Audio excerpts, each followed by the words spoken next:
need a high-end designer or a lot of money to get a luxe look. Be your own interior designer. This is Affordable Interior Design, the podcast. Here's your host, Betsy Helmuth.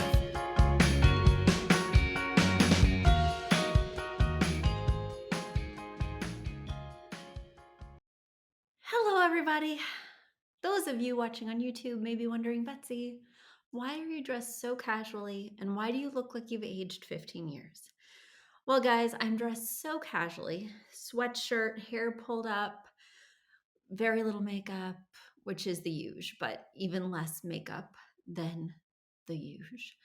And yeah, first reason is because I am jetting off to Paris today. Today I am leaving for Paris because we've had a family sort of emergency over there. So I'm going very last minute with my husband. And the reason I look so old is because I do not sleep.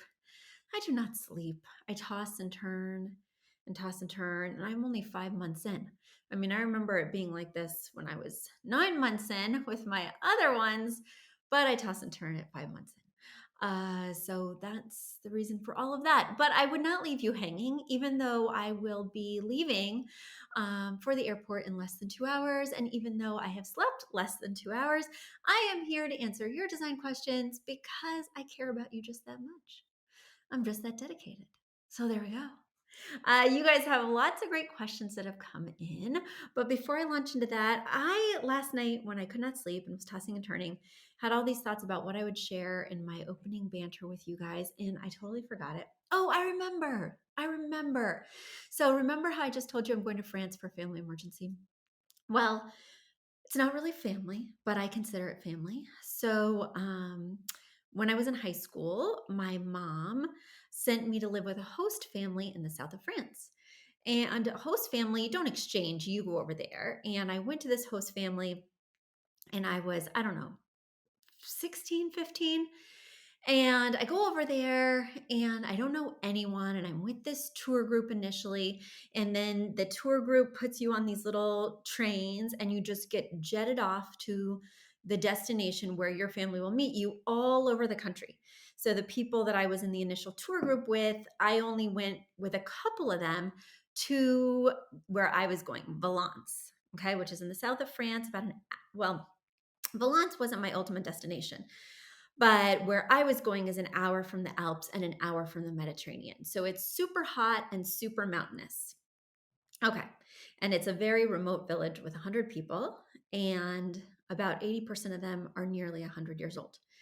So that kind of gives you a perspective about where I was going, even though I had no idea at the time. Like you're literally put on a train, jetted away. You don't know where you're going. You don't know who you're meeting. This was kind of before internet and kind of before, I don't know, parents like cared about what their children were doing. I'm not sure, because I would never send my 16-year-old on a random train to meet a random family I've never heard of to live with them for the entire summer, but that's just me. Okay.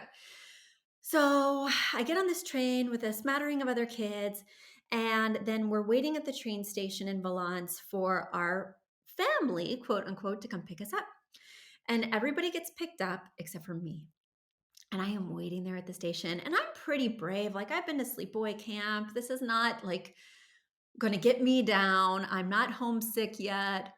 But as the minutes and hours tick on and nobody comes to pick me up, I mean, I'm like quivering, I'm shaking, I'm really sad. And finally, when the mom shows up, she's not very nice. She's like, get in the car. When I get in the car, there's like 3 other girls in there. I'm just like, what is going on? And at this point, I'd taken French in junior high and high school. But it's one thing to take French in junior high and high school, and it's another thing to be in a car with a bunch of French people who don't speak any English, and they're going really fast, and they don't understand why you don't understand what they're saying because you're supposed to speak French. Okay, so I am so sad. We get to their house in the middle of nowhere, up in the hills, this ancient building built in the 1500s. They show me to my room, no air conditioning, no screens, mosquitoes everywhere on the top floor of this ancient building. And I just start bawling. Like as soon as they leave, as soon as they go back downstairs to their lives, I start bawling. I'm unpacking my stuff, just succumbing to my new reality. There's no cell phones, no way to reach out. I go downstairs and I finally get the drift that there's 5 daughters in this family and a mother and a father, and I fit right in the middle of the 5 daughters. And so anyway, it sounds very traumatic, and it was. And for a while, it took me some time to get acclimated, but very quickly, they really became quite warm and they sort of adopted me into their family. And then I went back the following 2 summers to stay with them again because it was such a wonderful experience. Ultimately, can you believe it? Can you believe my frown turned upside down that dramatically? And they truly became a part of my family. I've been to their weddings, they've been to my wedding. Um, they came over to visit. My kids take French because they feel like this is their family and they want to communicate with them. Well, anyway, that mother who pulled up and was kind of mean and whatever. Well, it turned out she was the nicest ever and she spoiled me rotten. And, the kids had school, but I didn't have school.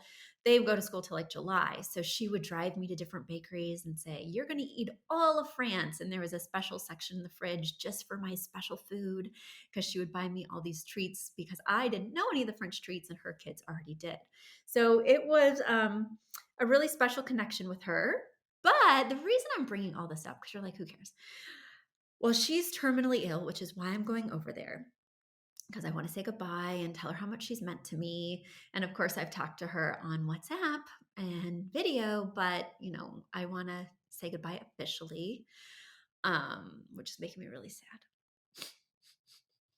Anyway, but what was I saying? Oh, sorry, guys. I not only do I have mommy brain, but that kind of took me away emotionally, what I was just saying. So anyway, she's the one that I attribute with getting me into interior design because in the mornings, the other girls would wake up super early. Either they had school or they were just used to getting up early, and I loved to sleep in until 10 or 11.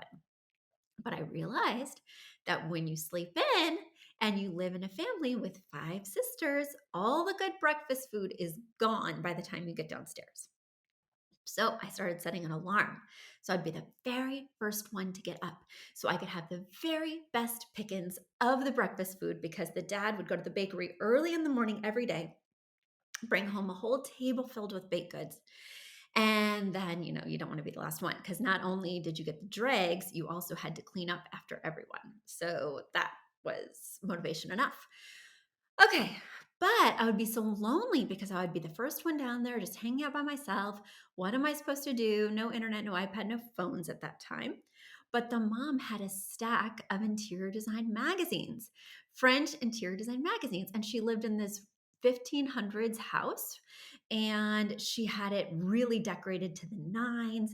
She loved tchotchkes, loved accessories, tapestries, artwork, furniture. So on the weekends, we would go shopping at La Brocante and pick out all these antiques. And I would stick to like 1970s stuff and buy old French road signs and advertisements and French school posters. And then the dad would package all of this up in a huge crate for me, and I would mail it home to the United States so I didn't have to lug it on the plane when I left at the end of the summer.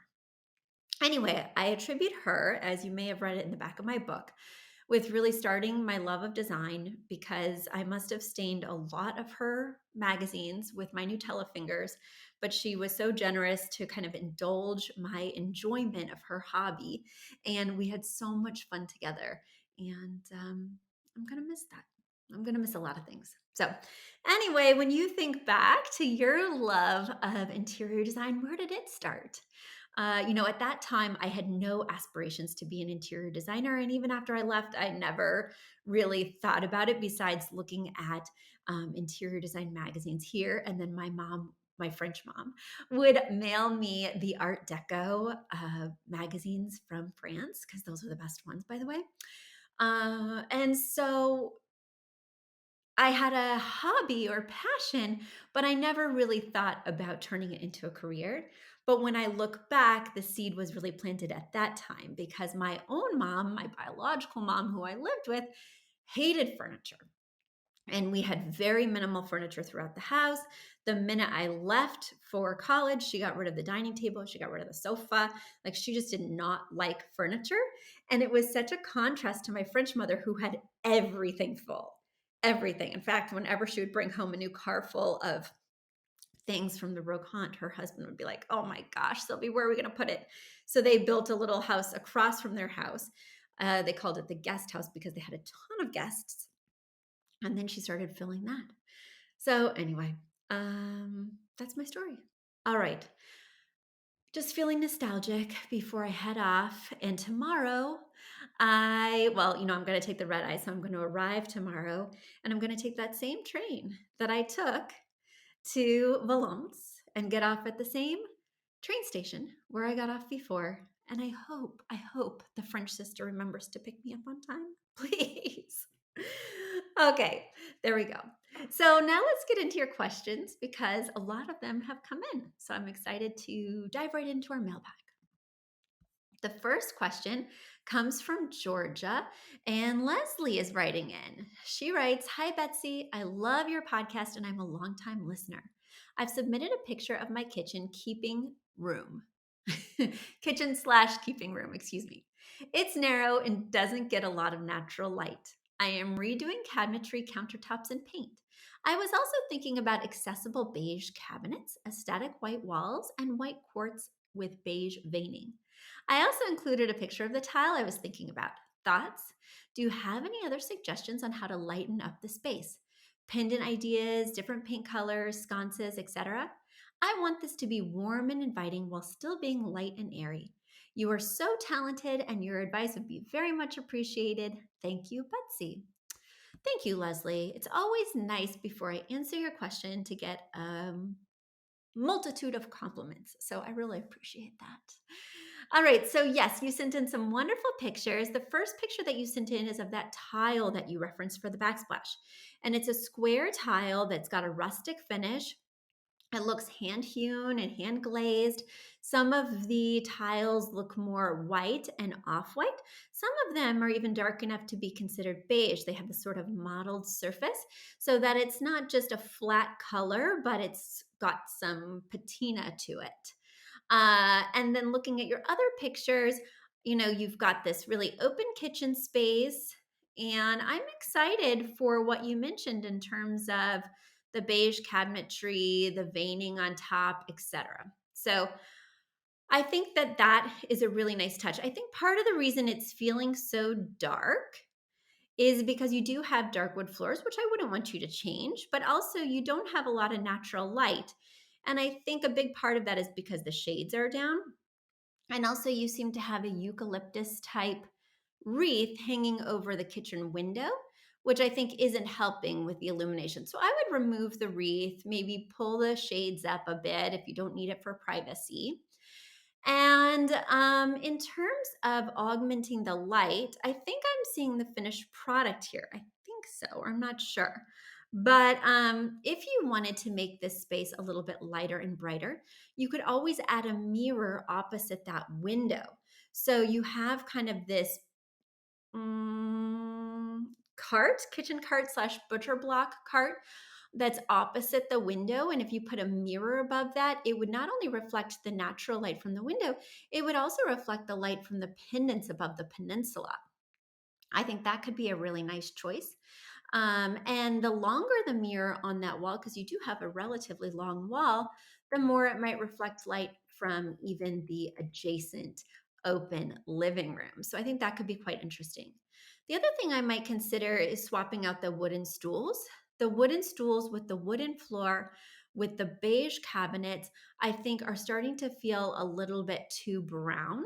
I might do something in like an ivory leather just to make it pop a little bit, or even a color, because I'm really drawn to all the beautiful colors and the huge floral artwork in your adjacent sitting room.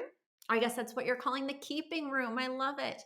In the adjacent keeping room, So if you could pull one of those colors, say the teal or even the green that you've already popped in the pillows and use them for upholstered stools, I think it would really add to the space because right now you have this colorful half of the room and then you have this sort of brown half of the room. Now let's talk about your tile selection. It's well, I'll get into that later. Okay, let's talk about your tile selection. So for your tiles, I think based on what I'm seeing in the space, they might be too rustic for the space. They are very rustic looking, which would be perfect if that was the style you were going for, or even if you were going for something, just a little bit more boho, where there's a little bit more rough edges and things like this.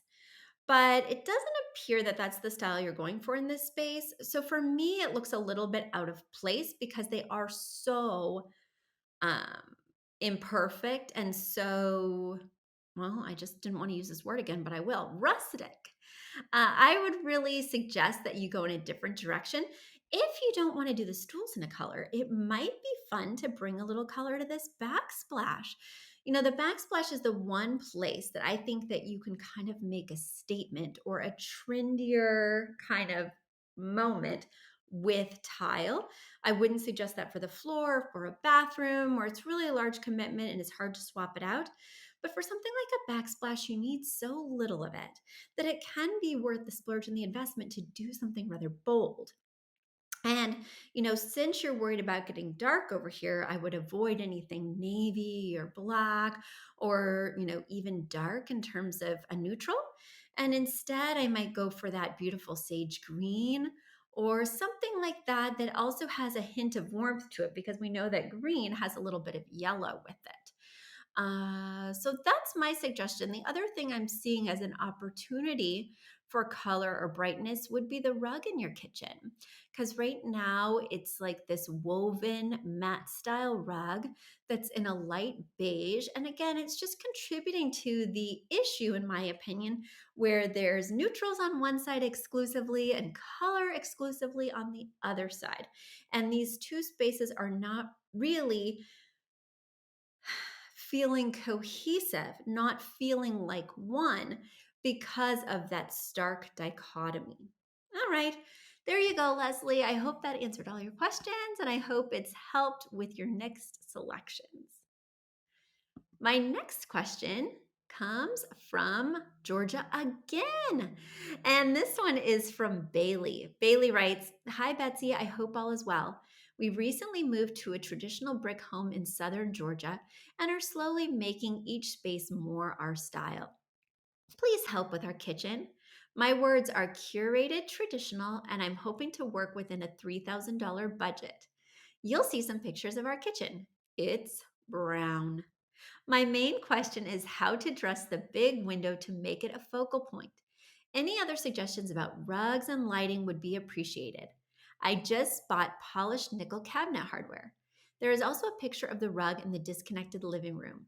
I included it to avoid the Skittles effect. The light blue color is the main color in the formal dining room now, and I'm going to be using it as an office and playroom. We came from Arizona, so it's more suited for the Southwest, but it's fairly new and I just don't want to ditch it yet. Do with the space what you want.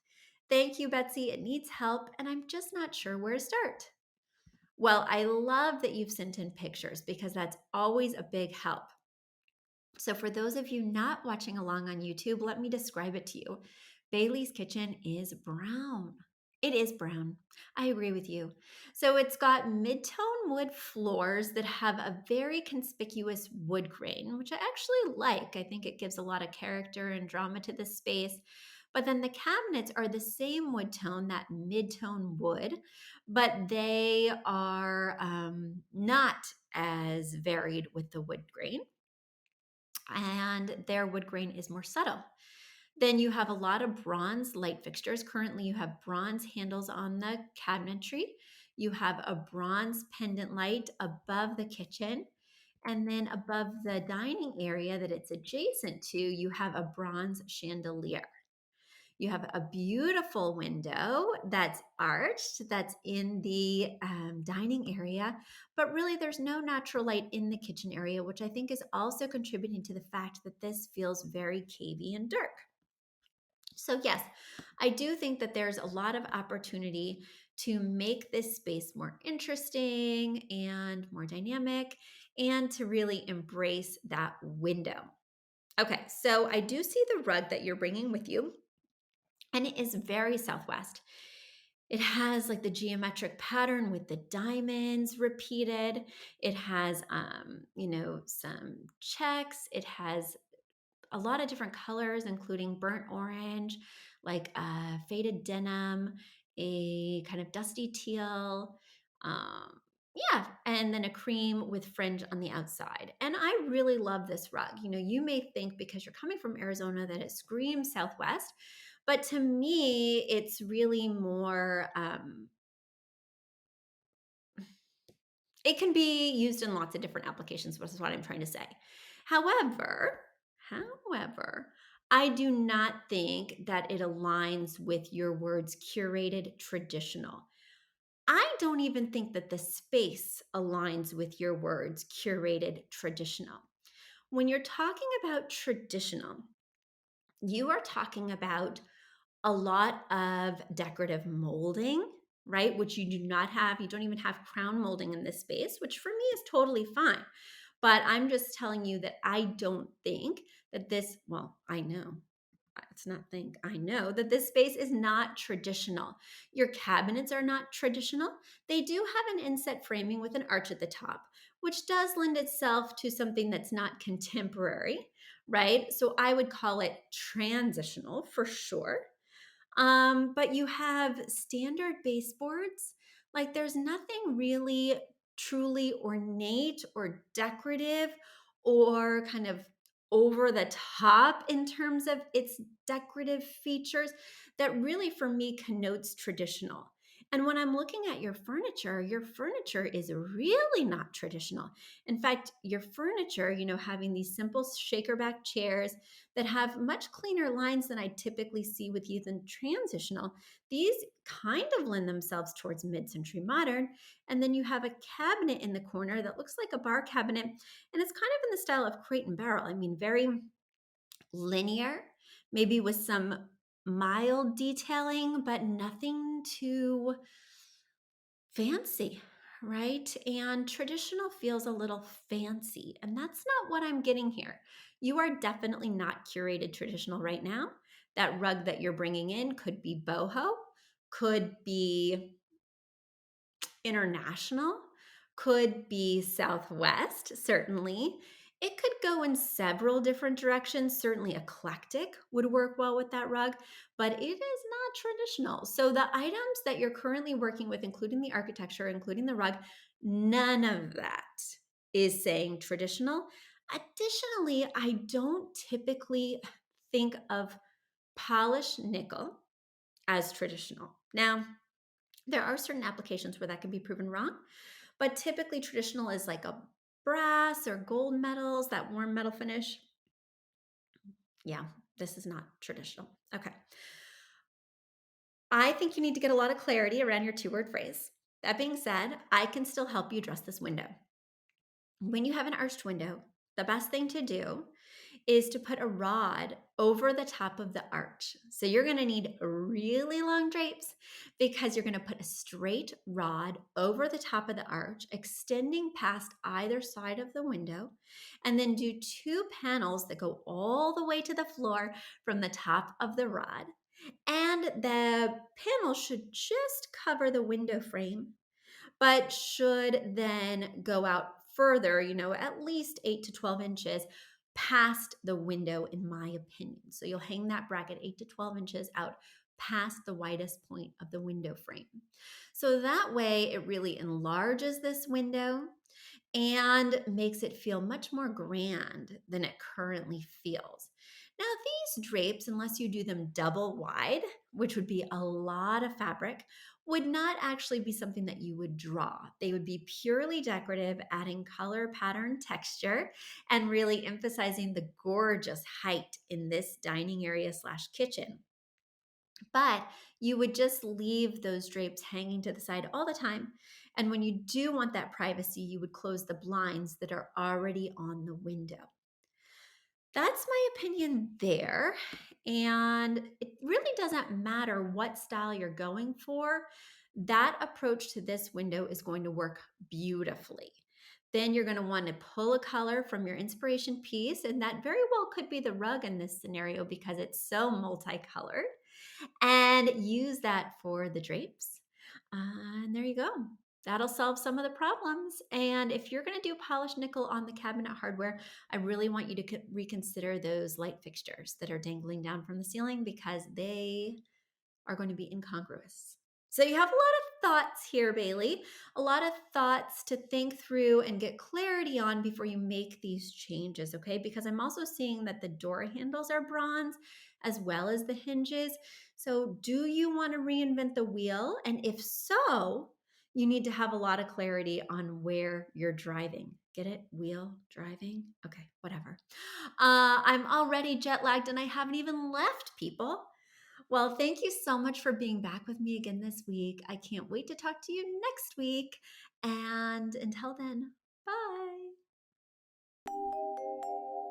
A big thank you to Aton and the Embassy who wrote our theme song. A shout out to Catherine Heller who owns the podcast shop and is our editor extraordinaire. We also want to thank Ginny Sunasan and her team at the Savvy Podcast Agency for their help with our social, our YouTube channel, and so much more. We also want to thank Uploft, which is our parent company who supports this podcast. And lastly, we owe a huge debt of gratitude to you. Thank you so much for tuning in and for all your support.